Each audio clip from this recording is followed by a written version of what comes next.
हरमीत साहब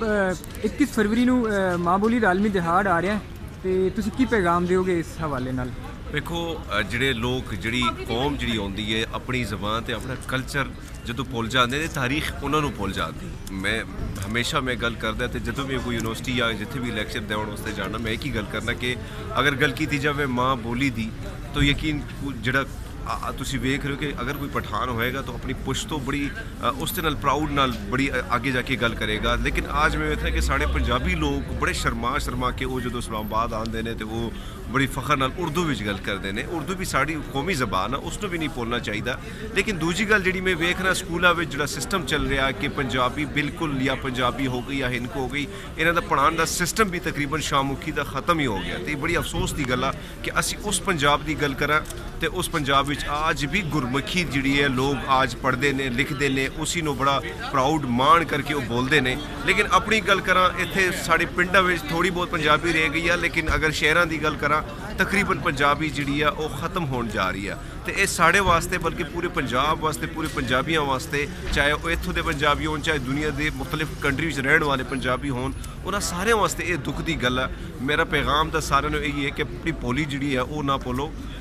ਮਾਣ ਕਰੋ। ਤੁਹਾਨੂੰ ਪ੍ਰਾਊਡ ਹੋਣਾ ਚਾਹੀਦਾ ਤੁਹਾਡੀ ਬੋਲੀ ਤੇ ਯਕੀਨ ਮੰਨੋ ਜਿਹੜੀ ਆਪਣੀ ਮਾਂ ਬੋਲੀ ਨਹੀਂ ਭੁੱਲਦੇ ਉਹ ਦੁਨੀਆ ਉਹਨਾਂ ਨੂੰ ਨਹੀਂ ਭੁੱਲਦੀ, ਤਾਰੀਖ ਉਹਨਾਂ ਨੂੰ ਨਹੀਂ ਭੁੱਲਦੀ। ਅੱਛਾ, ਹੁਣ ਲਾਹੌਰ ਦੇ ਵਿੱਚ ਔਰ ਜੰਗ ਦੇ ਵਿੱਚ ਔਰ ਇਸਲਾਮਾਬਾਦ ਪ੍ਰੈਸ ਕਲੱਬ ਦੇ ਬਾਹਰ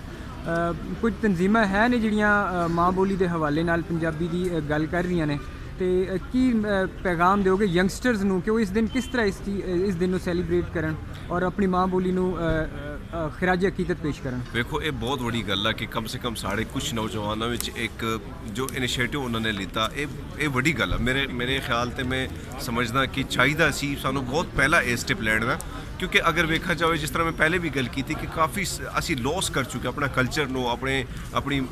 ਜ਼ੁਬਾਨ ਨੂੰ, ਸਾਰੀ ਚੀਜ਼ਾਂ ਅਸੀਂ ਭੁੱਲ ਗਏ ਹਾਂ। ਲੇਕਿਨ ਅਗਰ ਦੁਬਾਰਾ ਸਟੈਪ ਉਹ ਲੈਣ ਜਾ ਰਹੇ ਨੇ ਤੇ ਫਿਰ ਉਹਨਾਂ ਨੂੰ ਇੱਕ ਹੋਰ ਸਟੈਪ ਇਹ ਵੀ ਲੈਣਾ ਪਏਗਾ ਕਿ ਅੱਗੇ ਜਾ ਕੇ ਗੌਰਮੈਂਟ ਨੂੰ ਵੀ ਉਹਨਾਂ 'ਤੇ ਪ੍ਰੈਸ਼ਰ ਬਿਲਡ ਕਰਨਾ ਪਏਗਾ ਕਿ ਅਸੀਂ ਮਾਂ ਬੋਲੀ ਜਿਹੜੀ ਸਾਡੀ ਆ, ਇਹ ਚਾਹੇ ਹਿੰਦੂ ਜ਼ੁਬਾਨ ਵਿੱਚ ਆ, ਚਾਹੇ ਪੰਜਾਬੀ ਆ, ਚਾਹੇ ਜਿਹੜੀ ਜ਼ੁਬਾਨ ਵਿੱਚ ਆ, ਇਸ ਨੂੰ ਸਕੂਲ ਦਾ ਲੈਵਲ ਜਿਹੜਾ ਦਰਜਾ ਅੱਜ ਤਾਂ ਅਸੀਂ ਵੇਖ ਰਹੇ ਕਿ ਸਕੂਲਾਂ ਤੋਂ ਤਕਰੀਬਨ ਉਰਦੂ ਵੀ ਜਿਹੜੀ ਕੌਮੀ ਜ਼ਬਾਨ ਆ, ਅੱਜ ਕੱਲ੍ਹ ਤੁਸੀਂ ਜਾਓ ਜਿਹੜੇ ਅੰਗਰੇਜ਼ੀ ਸਕੂਲ ਆ ਉਹਨਾਂ ਤੋਂ ਕਿਸੇ ਨੂੰ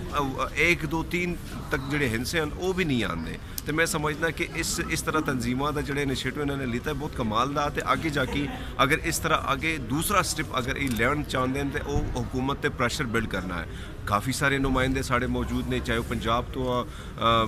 ਵੇਖੋ ਤੁਸੀਂ ਉਹਨਾਂ ਨੂੰ ਪੰਜਾਬੀ ਹਯਾ ਸਰਾਇਕੀ ਜਾਂ ਹਿੰਦਕੋ ਸਪੀਕਰ ਜਿੰਨੇ ਵੀ ਹਨ ਉਹ ਇਸ ਪਾਰਲੀਮੈਂਟ ਵਿੱਚ ਅੱਜ ਵੀ ਮੌਜੂਦ ਨੇ। ਉਹਨਾਂ ਨਾਲ ਜਾ ਕੇ ਮਿਲੋ, ਇਸ 'ਤੇ ਗੱਲਬਾਤ ਹੋਣੀ ਚਾਹੀਦੀ ਹੈ। ਬਿਲਕੁਲ ਮੇਰੇ ਖਿਆਲ ਵਿੱਚ ਇਹ ਬਹੁਤ ਤਸ਼ਵੀਸ਼ ਦੀ ਗੱਲ ਹੈ ਕਿ ਅਗਰ ਅਸੀਂ ਸੀਰੀਅਸ ਇਸ ਨੂੰ ਮੈਟਰ ਨਹੀਂ ਲਿਆਵਾਂਗੇ ਤਾਂ ਅੱਗੇ ਜਾ ਕੇ ਸਾਨੂੰ ਬਹੁਤ ਜ਼ਿਆਦਾ ਜਿਹੜਾ ਇਸ ਦਾ ਉਹ ਸਾਨੂੰ ਭੁਗਤਣਾ ਪੜੇਗਾ। ਅੱਛਾ, ਇੱਕ ਡਿਮਾਂਡ ਬਹੁਤ ਵੱਡੀ ਹੈ ਕਿ ਇਹਨੂੰ ਪੰਜਾਬ ਦੇ ਵਿੱਚ ਨਾ ਸਿਲੇਬਸ ਦਾ ਹਿੱਸਾ ਸਕੂਲਾਂ ਦੇ ਵਿੱਚ ਬਣਾਇਆ ਜਾਵੇ, ਜਿਹਦੇ ਕਰਕੇ ਬੱਚਿਆਂ ਨੂੰ ਸ਼ੁਰੂ ਤੋਂ ਹੀ ਰੁਝਾਨ ਇੱਕ ਬਣ ਜਾਂਦਾ ਹੈ ਮਾਂ ਬੋਲੀ ਵੱਲ। ਕੀ ਪੈਗਾਮ ਦਿਓਗੇ ਇਸ ਹਵਾਲੇ ਨਾਲ? ਦੇਖੋ ਮੈਂ ਉਹੀ ਗੱਲ ਕੀਤੀ ਤੁਹਾਨੂੰ ਕਿ ਜਿਸ ਤਰ੍ਹਾਂ ਸਾਨੂੰ ਅਸੀਂ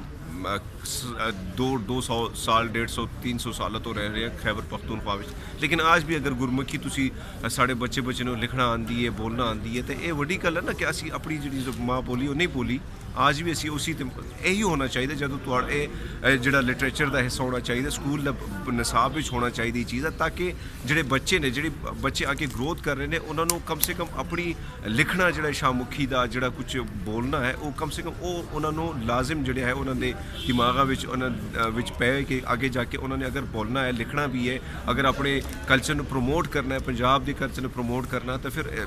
ਸਾਨੂੰ ਕਰਨਾ ਪਏਗਾ ਸਾਰੀ ਚੀਜ਼ਾਂ। ਲੇਕਿਨ ਫਸਟ ਮੇਰੇ ਖਿਆਲ ਵਿੱਚ ਨਿਸਾਬਾਂ ਵਿੱਚ ਇਹ ਸਾਰੀ ਚੀਜ਼ਾਂ ਜਿਹੜੀ ਕਿਤਾਬਾਂ ਨੇ ਜਿਹੜੇ ਇਨੀਸ਼ੀਅਲ ਸਟੇਜ ਹੈ ਸਕੂਲ ਦੇ ਪ੍ਰਾਇਮਰੀ ਨਰਸਰੀ ਤੋਂ ਲੈ ਕੇ ਇਹ ਹੋਣਾ ਚਾਹੀਦਾ ਪੰਜਾਬ ਵਿੱਚ ਲਾਜ਼ਮੀ ਹੋਣਾ ਚਾਹੀਦਾ। ਸਿੰਧ ਵਿੱਚ ਮੈਂ ਵੇਖਣਾ ਸਿੰਧ ਵਿੱਚ ਇਹ ਗੱਲ ਮੈਂ ਵੇਖੀ ਹੈ ਕਿ ਸਿੰਧੀ ਸਕੂਲਾਂ ਵਿੱਚ ਅੱਜ ਵੀ ਪੜ੍ਹਾਈ ਜਾ ਰਹੀ ਹੈ, ਤੇ ਫਿਰ ਇੱਥੇ ਕਿਉਂ ਨਹੀਂ? ਬਹੁਤ ਮਿਹਰਬਾਨੀ।